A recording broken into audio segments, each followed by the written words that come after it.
So I didn't even know Are you good? the bump right there. You went through stretches where you weren't hitting your shot. So, what has been the key to getting out of a slump, and what do you feel like as far as the looks you've been getting here in the last couple games? You just flush it, to be honest. Thankfully it came in a win. So that's what the game's about. But, obviously frustrated. Just missing shots I feel I can make. Did you feel like you got good looks the last couple games? Hell yeah. Okay. So one of the things that obviously, rhythm is everything. Do you feel like you've been able to at least get into a rhythm early, or has that been trying to find it within what you guys are trying to do offensively? Everything's new. But you can't blame it on that. The previous night I had 40 and something else. So, we're playing different minutes than we usually have in the past, but it's been successful. So, it's open communication throughout the whole team. I just, need to make shots. You've seen Kevin take over down the stretch like that before. He was calling attention to the cut that you made on that last layup to kind of give him a driving lane. How much is that kind of going through your mind when you're looking to set up a guy like that down the stretch there? Yeah, those are, the nuances of the game that are super important, with spacing nowadays. If you try to play one side of the court, you play iso ball. Teams are very good at loading up, loading the elbows, and making things tough. So, even a sacrifice cut like that just opens up things for everybody. Coach Bud was very complimentary of the little nuances to your game when it comes to screen setting. I know that's kind of been an underrated part of your game. What is you kind of focused on when you're operating in that role as a screener and maybe some short role playmaking? Yeah, I just feel like the angle is super important what you screen with, and the most random it can be, where a defense doesn't know it's coming. So, I like to do it in transition a lot, but yeah, you screen to get open. You set a good enough screen, they have to pick one or the other. Hey, Book, at the end of the playoffs last year, in your post interview, you gave this long laundry list of things that the team needed to correct going into this season. Have you started correcting those things? Are you happier where you are right now? Yeah, I don't remember this list you speak of, but however, I remember it. Okay. We got to take it day by day, though. Still the newest group. We have most of our core, but every time out there is a learning experience. Every film session, being vocal amongst all of us is the most important thing. And, we've been doing that so far. I think Kevin said last night that there's a good exchange.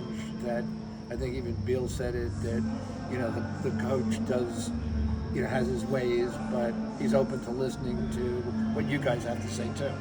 Yeah, and I think that relationship's important on any team in all the sports. So having an open communication between your coach and your so-called captains, that's how you keep the locker room together and keep the whole team together.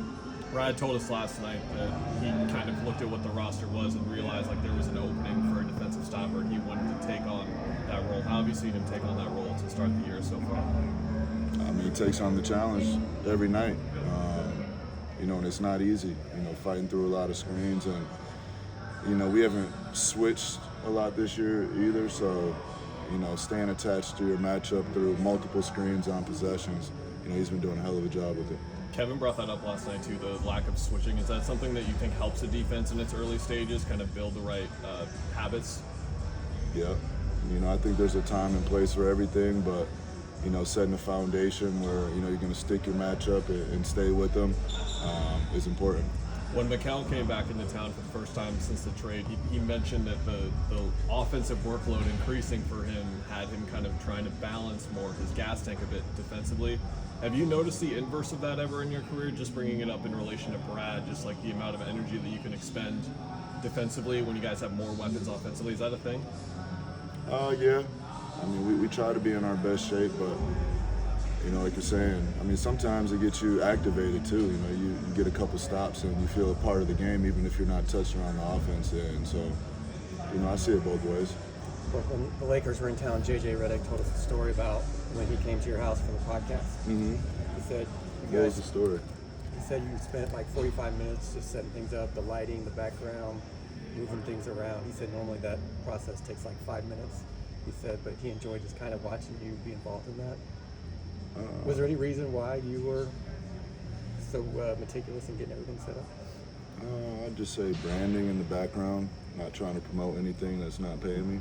So it was more than yeah, just- it was. a little bit more too.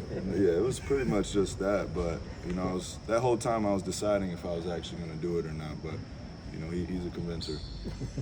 Does that attention to detail, how does that kind of bleed over into how you prepare for basketball?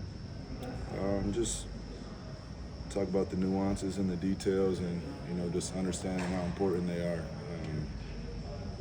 So I try to approach everything in my life like that. Why You posted the screenshot or the photo from the Jack Skellington thing. You were there, right? When I'm like the photos being there, you were involved in the creative process there, in the video there? Yeah, it was a guy, Philson. He's actually out of Seattle, and he does stop motion. So I just wanted to keep it on brand to what, how the actual movie was made.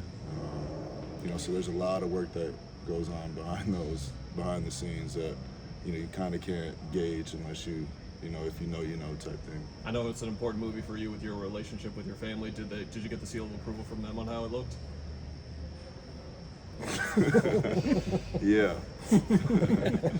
I love Tim Burton. Was there any reason why you were hesitant to do that podcast with JJ? I don't know.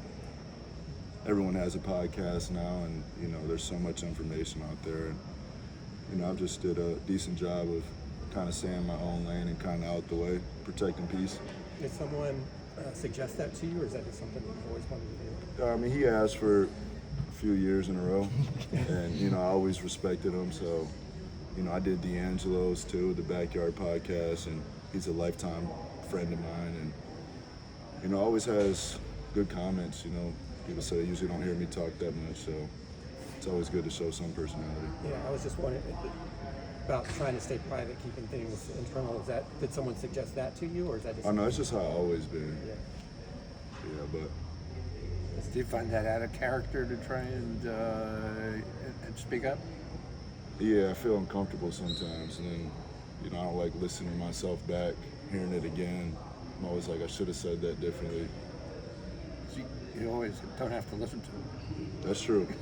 That's true. I don't like listening to myself back either. That's true. I'll take that advice. Thanks, Yeah, Bud. that- Thanks, that- bud. that's-